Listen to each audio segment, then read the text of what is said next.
안녕하십니까. 건축계획 최승윤입니다. 네, 이번 시간에는 2025년도 2회 서울시 지방공무원 임용 필기시험 건축계획 7급 문제풀이 시작하도록 하겠습니다. 일단 우리 서울시 지방직 공무원 시험의 어떤 내용의 총평이라고 하면, 다소 문제가 어렵진 않았습니다. 난이도는 중 정도 됐던 것 같고, 그리고 신경향 문제도 있는 편은 아니었고, 여러 강론과 또 이제 설비나 법규 이런 여러 측면에서 골고루 문제가 나와서 전반적으로 기본에 충실했던 문제들이었다라고 생각이 됩니다. 그래서 우리 교재에도 있지만 제가 이제 심화 과정 진행을 하면서 우리 심화 이론 때 다뤘던 내용들이 상당수 출제됐다. 라고 생각이 됩니다. 그래서 여러분들 심화까지 잘 이제 듣고 계셨던 분이거나 작년 심화를 들었던 분들은 그래도 어느 정도 고득점 할 수 있었던 그런 시험이었던 것 같습니다. 네, 먼저 문제 1번 볼게요. 상점의 매장 계획에 대한 설명으로 가장 옳지 않은 것은 1번. 고객 동선은 가능한 길게 하죠. 상점의 특징입니다. 매장의 진열 효과를 높이고 종업원 동선은 짧게 해서 일의 효율성을 높여야 됩니다. 보행거리를 단축시킨다. 맞는 설명이고, 고객을 용이하게 감시할 수 있으면서도 고객에게 감시받고 있다는 인상을 주지 않도록 계획을 합니다. 그래서 직접 보이지 않고 슬며시 보이는 곳에 카운터를 두고, 문이 이쪽이라면 슬며시 보이는 쪽에 두고 들어와서 매장에서는 전체적으로 좀 보이는 쪽으로 위치를 하는 게 좋습니다. 우리 상점 입장에서는. 그렇지만 눈이 마주친다, 감시하고 있다라는 느낌을 준 고객 입장은 불쾌하겠죠. 들어오는 고객을 맞이하고 인사할 수 있도록 고객과 종업원의 시선축을 일치시킨다. 네, 함정이었습니다. 정답 3번이죠. 시선축을 일축시킨다라는 거는 마주보게 한다라는 거죠. 그렇게 되면 고객이 불편할 수 있어요. 그래서 2번과 3번은 다른 내용이죠. 그래서 3번이 틀린 말. 진열장의 내부 조도를 외부보다 높게 해야 반사현상 글레어를 막을 수 있다. 맞는 설명이죠. 정답은 3번이고, 주광 설계 시 데일라이트 설계할 때 고려할상으로 가장 옳지 않은 것. 주광을 확산, 분산시키기 위해서 양측 채광을 하는 것이 주광률을 활용하는 방법에 있어서 맞는 설명입니다. 주광의 실내 사입과 현위를 감소하기 위해 차양 설치는 피하는 것이 좋다. 차양을 설치해야 현위를 막을 수 있습니다. 우리 상점에서도 현위를 막는 방법 여러 가지 있었는데, 그늘을 형성한다, 가로수를 심는다, 조도를 안쪽을 더 내부를 밝게 한다 등등등 있었죠. 그래서 차양을 설치하는 것을 피하는 것이 좋다는 틀린 설명. 정답은 2번이 되겠고, 우리 교재 같은 경우에는 우리 심화교재 125페이지 참조하시면 차양 설계와 관련되어 있는 내용이 있습니다. 그래서 차양의 종류와 그 기능에 대해서 쭉 설명하고 있고, 차양 설계 중에서 이제 도움이 될 만한 내용들 보면, 어떤 고정 차양 장치는 겨울 바람을 막아주고 바람으로 인한 열 손실이나 어떤 침기 현상을 줄일 수 있다라는 내용이 있고, 그다음에 차양 장치는 일사의 조절을 위해 실내와 실외에서 차단시키는 방법 등이 있다, 이런 내용들이 이제 참고적으로 있는 게 봐서 현위를 감소시키기 위해서 차양을 설치한다라고 이해하시면 되겠고, 그 다음에 정측창 채광은 바닥면보다 벽면의 광량을 크게 하는 데 유리하다. 정측창 채광은 이 탑라이트 부분을 불투명하게 하고 여기에 창을 두어서 빛이 이렇게 벽면으로 쏘는 방식이죠. 우리 미술관에서 많이 쓰이는 방식이잖아요. 이상적인 방식. 가운데 있는 관람객에서는 어둡고, 그다음 벽에 있는 회화 작품이 잘 보이는 방식이다라고 해서 가장 이상적인 방식으로 얘기를 했었는데, 바닥면보다는 벽면의 광량을 크게 하는 게 유리하다. 맞는 설명이죠. 일반적으로 채광 설계에서 먼저 필요한 것은 주광률을 먼저 정하고, 그러니까 데일라이트가 얼마나 들어오는지를 먼저 정하고 그 다음에 보조적인 수단으로 인공 조명을 하는 것이 좋다. 그래서 그것을 실현하기 위한 창문 크기 등의 건축적 요소를 결정한다. 맞는 설명이죠.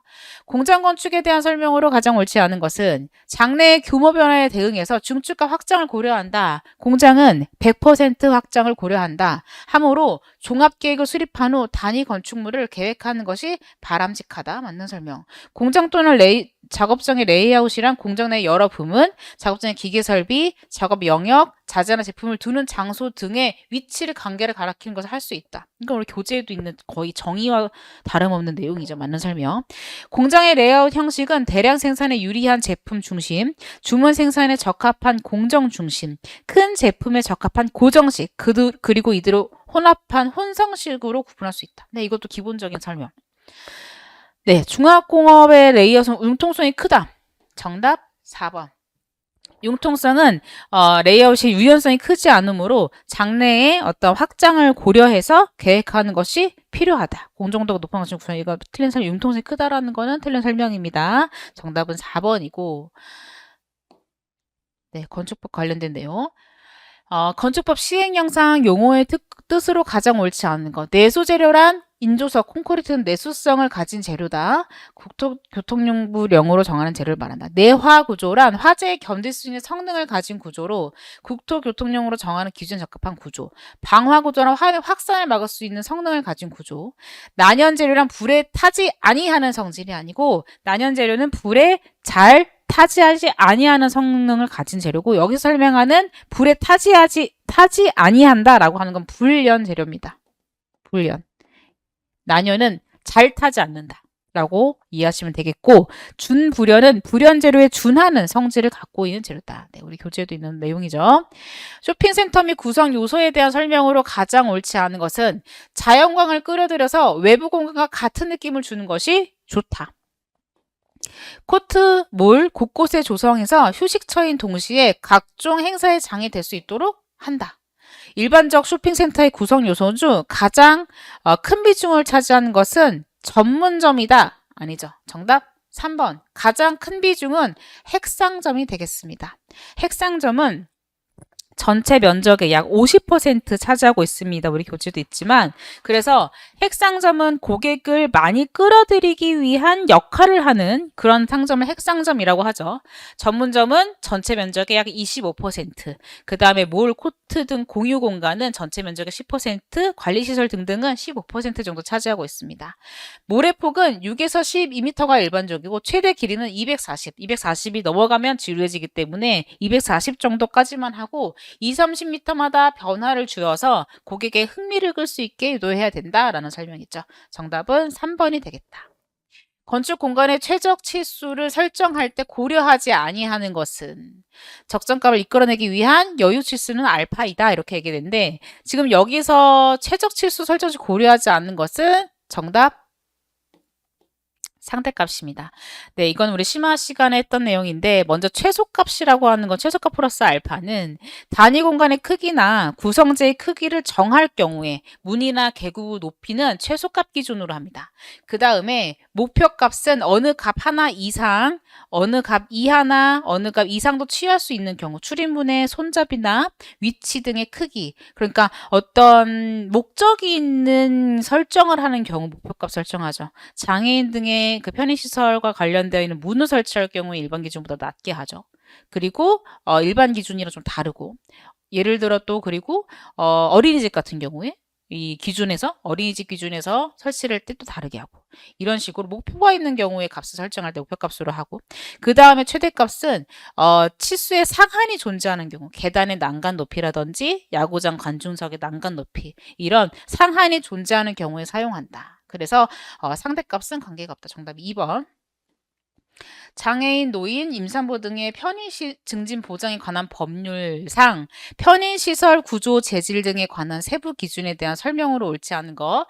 장애인의 통행이 가능한 접근로는 휠체어 사용자가 통행할 수 있도록 유효폭을 1m가 아니고 1.2m 정답 1번이 되겠습니다. 우리 교재에도 있는 내용 나머지는 맞는 설명입니다.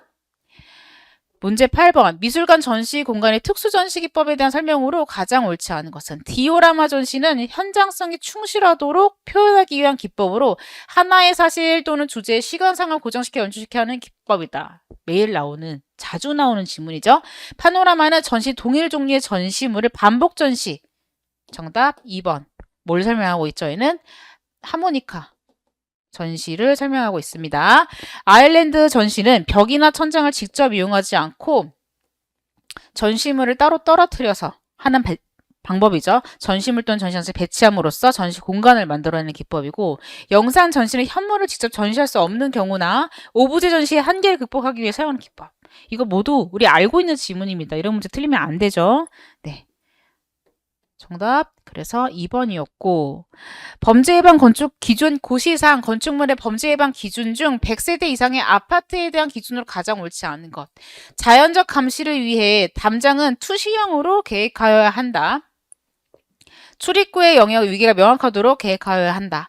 주차장은 차로와 통로, 기둥 또는 벽에는 경비실 또는 관리사무 연결된 비상벨 25m 이내마다 설치하여야 한다. 울타리용 조경수는 수고 2m 이상으로. 정답 4번 1.5m 이상으로 하여 단지 내 안정성을 확보한다. 이렇게 되어 있습니다. 그래서 우리가 수고 울타리용 조경수를 설치하는 경우에 수고 1에서 1.5m 이내인 밀생 수종을 일정한 간격으로 식재하여야 한다라는 내용이 있습니다. 그래서 1에서 1.5m 너무 높으면 자연적 감시가 힘듭니다. 그리고 식재가 너무 빼곡하게 심겨져 있어도 자연적 감시가 힘들죠. 그래서 이 내용은 우리 10조 붙어 있습니다. 10조에 건축 기준 범죄 예방 건축 기준 고시 10조 보시면 100세대 이상 아파트에 대한 기준에서 출입구 계획, 그 다음에 조명 계획, 담장, 울타리, 조경수 등등등 계획이 쭉 있으니까 여러분들 건축 기준 고시 한번 찾아보시는 것이 도움됩니다. 이제 10번 보기에서 설명하는 건축 운동과 가장 관련이 적은 건축가는 19세기 말 영국의 수공예 운동에 의해 자극된 예술가 그룹에서 시작된 시조이다 이렇게 되어 있어요. 그래서 수공예 운동이라는 것이 아니고 이 수공예 운동의 예술가 그룹에 의해 시작된 시조이다. 아카데믹한 고전주의에 대한 반작용으로 과거 양식의 모방이 아닌 개인적 발상행의 새로운 건축 형태를 추구했고 여기가 우리 키워드죠. 창작의 모티브를 자연적 성장과 자연의 움직인 식물의 형태, 철을 이용해서 곡선을 이용해서 뭐죠? 아르누보죠. 네, 그래서 10번에서 보는 내용은 아돌프 로스, 찰스, 레니 맥킨토시, 빅토르 루타, 안토니오 가운이 있는데 관련이 적은 건축가 아돌프 로스, 빈세제션이죠. 빈 분리파 사조의 건축가이다. 그래서 아르누보 운동은 영국의 미술공예 운동 작가 영향으로 브뤼셀에서 시작해서 프랑스, 벨기에를 중심으로 전 유럽에 확산됐고 철을 이용한 곡선적 장치를 창조하였다. 국가별 명칭이 있었죠. 우리 교재에 있는 내용입니다. 주요 건축물 빅토르 오르타 튜링가의 저택, 헥토르 기마르 파리 지하철역, 그 다음에 안토니오 가우디 사그라다 파밀리아, 맥킨토시 영국 글라스고 미술학교 등이 있습니다. 네, 아돌프 로스는 빈 볼리파 대표적인 건축가였다. 정답은 1번이었습니다. 건축 용도별 소요 면적에 대한 설명으로 가장 옳지 않은 것은 초등학교 교사의 학생 1인당 점유 면적은 일반적으로 8제곱미터를 기준으로 한다라고 되어 있는데 정답은 1번이 되겠습니다. 초등학교는 3.3에서 4 정도 됩니다. 중학교가 5.5에서 7, 고등학교가 7에서 8, 대학교 16에서 이렇게 되어 있습니다. 우리 교재 136페이지에 학생 1인당 교사의 점유 면적 되어 있습니다. 정답은 1번이고 나머지는 다 모두 다 교재에 있는 내용인데 맞는 설명이 되겠습니다. 정답은 1번이고 건축물의 결로 발생 원인과 결로 방지 대책에 대한 설명으로 가장 옳지 않은 것은 실내 온도와 외기 온도차가 클수록 결로가 많이 발생하죠. 맞는 설명. 외단열 공법은 내단열 공법보다 결로 방지에 유리하죠. 이건 여러 번 설명했던 내용이죠. 외단열 공법. 외부에 단열재 붙어 있어요. 그러면 열이 통과하는 열교 현상은 일어나기 힘들죠. 근데 내단열, 안쪽에 단열재가 붙어 있어요. 그러면 열교가 어디로 들어오냐? 단열이 되지 않은 단열이 되지 않은 이 부분 열교가 들어오죠. 그래서 내단열보다 바깥쪽에 내단열, 단열재를 붙이는 것이 열교를 막을 수 있다. 결로 방지에 유리하다. 낮은 온도의 난방을 오래 하는 것이 높은 온도의 난방을 짧게 하는 것보다 결로 방지에 유리하다. 맞는 설명. 벽체의 열 관류율을 높이면 결로 방지에 도움이 된다. 정답 4번. 열 관류율을 높이면 열을 통과할 수 있는 확률을 높이면이라는 말이 동일하죠. 그렇게 되면 결로가 더 잘 생기고 열 관류율과 반대되는 열 관류 저항을 높여야 저항값을 높여야 열이 통하지 않는다. 이렇게 이해하셔야 된다라고 설명했습니다. 우리 교재에도 있는 내용이 우리 심화 교재 122페이지 참조하시면 열 관류에 대한 설명이 고체 양쪽의 유체온과 다를 때 고온에서 저온으로 열이 통하는 현상이고, 벽체를 중심으로 실내 공기 온도 차이가 있을 때 고온의 유체로부터 저온의 고체 표면에 열이 전달되고 벽체 내부의 전도를 거쳐서 다시 고체 표면에서 저온 유체로 전달되는 과정이다. 그래서 외부에서 벽을 통해서 내부 공기로 전달되는 이 전체 과정을 우리가 열 관류라고 했었어요. 그런 설명을 했었고, 열 관류 저항은 열 관류율의 역수로 고체로 격리된 공간의 한쪽에서 다른 쪽으로 열이 흘러가는 것을 막으려는 현상입니다. 그래서 이 지문은 열 관류 저항을 높이면으로 하면은 맞는 설명이 되겠죠? 정답은 4번이 되겠습니다. 건축 법령상 승강기 관련 규정에 관한 설명으로 가장 옳지 않은 것. 정답 1번이죠. 5층 이상. 아니죠? 6층 이상. 연면적 2000제곱미터 이상의 건축물에 승강기를 설치하여야 한다. 승용 승강기 설치 대상입니다. 6층 이상으로 연면적 2000제곱미터 이상인 건축물이고, 제외는 최소 6층 이상으로서 각 층 거실 바닥 면적이 300제곱미터 이내마다 1개소 이상 직통 계단을 설치한 건축물일 경우에는 제외됩니다. 나머지는 맞는 내용이고, 극장 무대와 관객석까지 가시거리 한계에 대한 것을 보기에 설명해서 나와 들어갈 내용으로 가장 옳은 것. 네, 이거 우리 부채꼴 모양이죠. 이런 거 틀리시면 안 됩니다. 부채꼴 모양이었어요. 그래서 생리적 한도거리 1차, 2차 나눴었고 15, 22, 35. 그래서 생리적 한도거리에서는 생리적 한계거리에서는 15m 맞고, 적합한 공연은 2년극 같은 거. 그렇죠? 2년극. 네.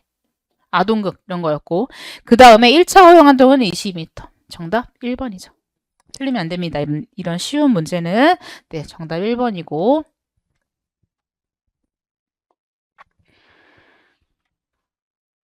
문제 15번. 장애인 노인 인사보 등 편의 증진 보장에 관한 법률 시행 규칙, 장애인 통행이 가능한 계단에 대한 설명으로 가장 옳지 않은 것은 바닥 면으로부터 3m 이내보다 1.8m. 정답 1번. 휴식을 할 수 있는 수평면에 대한 참을 설치하여야 한다.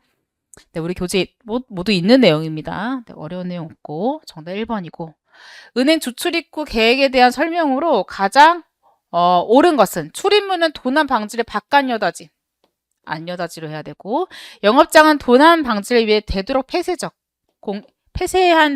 느낌을 주면 안 됩니다. 그 영업장에서는 이런 고객과 어떤 그 직원의 경계가 없도록 설계가 되어야 된다. 어린이 또는 거동이 불편한 노인들은 손쉬운 출입문을 위해 회전문, 어린이들이나 거동이 불편한 노인들 회전문 위험합니다. 그래서 이렇게 이 어린이나 노약자들이 많이 이용되는 그런 건물에는 회전문 사용하지 않습니다. 보조적인 수단으로 사용할 수 있지만 또 위험하니까 이거는 좀 설계할 때 사용하지 않고, 영어 카운터의 높이 100에서 110 정도, 폭은 60, 75 정도. 정답 4번입니다. 우리가 사실은 요즘에는 이렇게 카운터 높이가 거의 플랫하게 되어 있기 때문에 지금 이론으로만 거의 남아있는 상황이긴 하지만, 근데 교재 그림까지 있는 내용이고, 그래서 한번 이제 제가 훑어보고 넘어가셔라 했었는데 정답이 4번이었어요. 나머지 부분들은 사실 정확하게 아닌 내용들이었죠. 네, 정답은 그래서 정답 4번이고, 건축법상 사용 승인을 받은 보기의 시설군에 속하는 건축물 용도 변경 시 신고 대상이 아닌 허가 대상에 해당하는 거. 네, 여기 교재 있으신 분들 411페이지 참조하시면 이게 표로 좀 정리가 잘 되어 있어요. 그래서 그 허가 대상인 거, 신고 대상인 거를 그 용도별로 정리가 쭉 되어 있는데, 용도 변경, 그래서 시설군별 건축물의 용도, 그래서 허가 대상은 상위군에서 해당하는 용도로 변경하는 경우, 그러니까 밑에 하위군에서 상위군으로 올라오려면 허가를 득해야 되고, 상위군에서 하위군으로 내려가는 경우에 신고만 해도 된다라는 거예요. 그래서 상위군에 있는 그런 용도의 건축물들은 대부분 조금 위험성이 있는 거.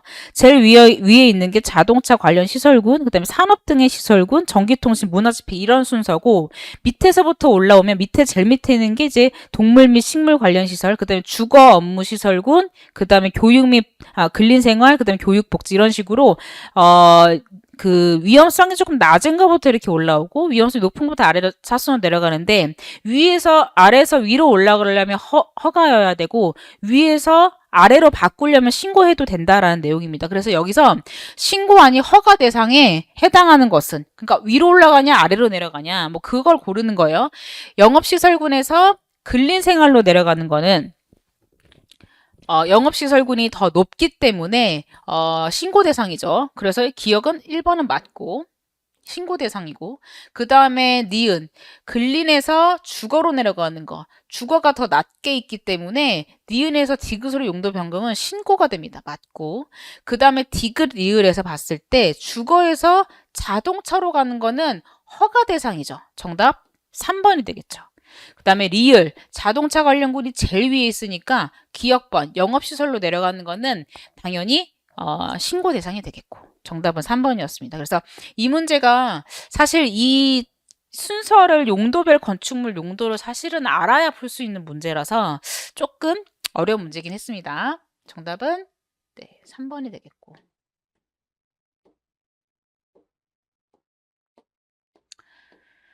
근대 건축 거장의 작품을 옳게 짝지은 것은 월터그로피우스, 바우하우스 맞는데 스위스 학생과는 르꼬르비제 거죠.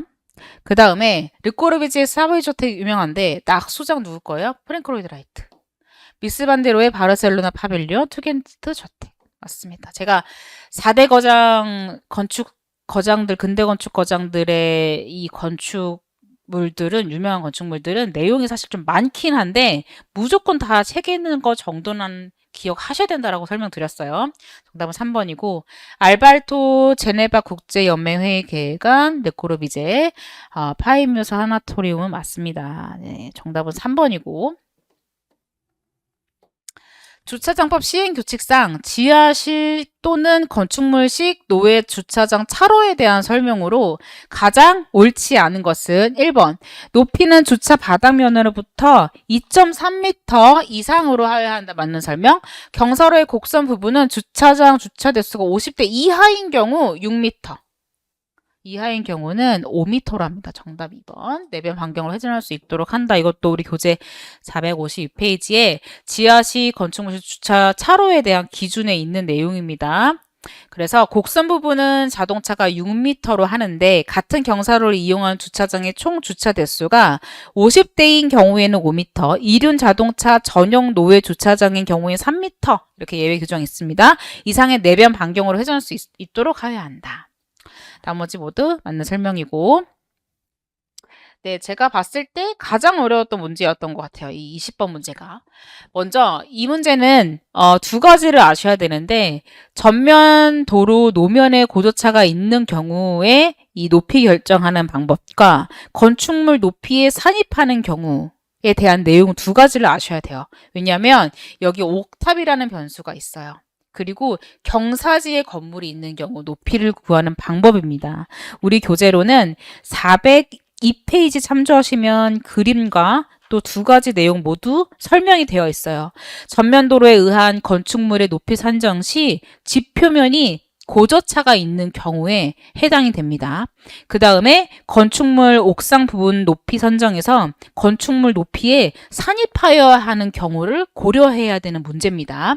그래서 지금 내용을 보면 건축물이 도로에 접하고 있는 범위를 접하고 있는 범위가 중요해요. 건축물이 어디에 지표면에 앉아 있냐.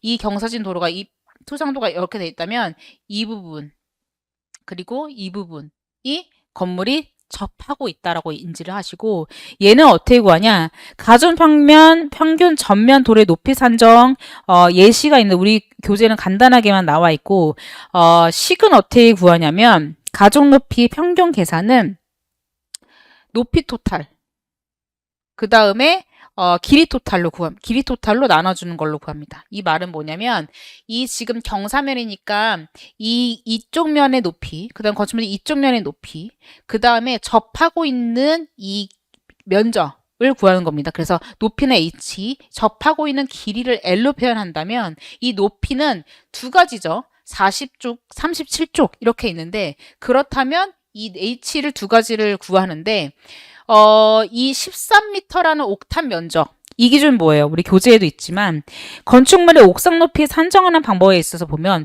이 옥탑을 넣을까 말까 고민하시는 분이 내용 보시면 건축물의 옥상에 설치되는 승강기 탑, 계단 탑, 망루, 장식탑, 옥탑 등입니다. 넣어야 됩니다. 그 수평 투영 면적의 합계가 당해 건축물 건축 면적의 8분의 1 이하인 경우로서 8분의 1이 이하인가? 옥탑 100인데 건축 면적 900제곱미터예요. 8분의 1 이하 맞죠? 맞는 경우로서 그 부분의 높이가 12m 넘습니다. 12m 넘는데 그 넘는 부분 그러니까 12m 기준에서 지금 13이니까 1m 넘는 거죠. 1m. 그래서 이 높이 산정 포함할 때는 1m만 포함시킨다. 그래서 40 플러스 1이 됩니다. 이쪽 면 높이가 그리고 이쪽 면 높이 37 플러스 1이 되겠죠. 더해. 서 32 길이 30m, 30m 나눕니다. 그래서 이 토탈 높이를 보자면 토탈 높이는 40에서 그 다음에 건축물 수평 길이를 이 수평 길이를 곱합니다. 곱하고 여기서도 곱하고 30. 여기서 그러니까 높이 구하고 길이 곱하고 높이 구하고 길이 곱합니다. 40 플러스 1, 41 곱하기 30 되고 그 다음에 38 곱하기 30 됩니다. 그 다음에 이 30, 30을 더한 것을 나눈다. 60으로. 그렇게 해서 구한 답이 39.5가 되겠습니다.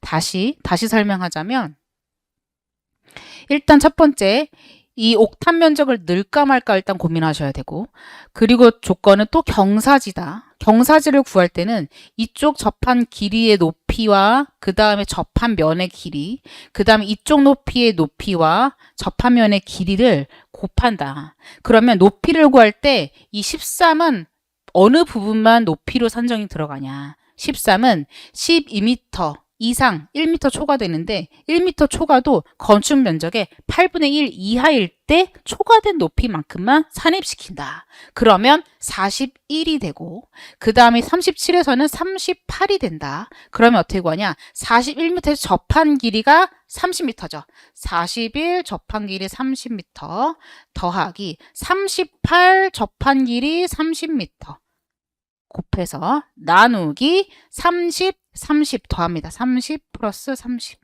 그래서 위에 있는 숫자 더하면 2370 나오고 밑에 60으로 나누면 39.5 된다.